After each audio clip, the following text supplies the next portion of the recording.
Merhaba arkadaşlar, kanalımıza hoş geldiniz. Bugün sizler için Fahriye Evcen'in en güzel ve en yeni paylaşımlarını sizler için hazırladık.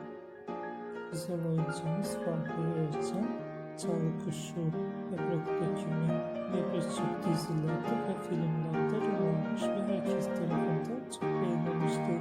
Biz de sizler için güzel oyuncumuz Fahriye Evcen'in en güzel ve en yeni karelerini hazırladık.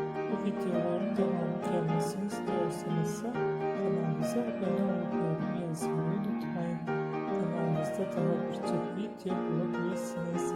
Bizi izlemeye devam edin. Herkese teşekkür ederiz.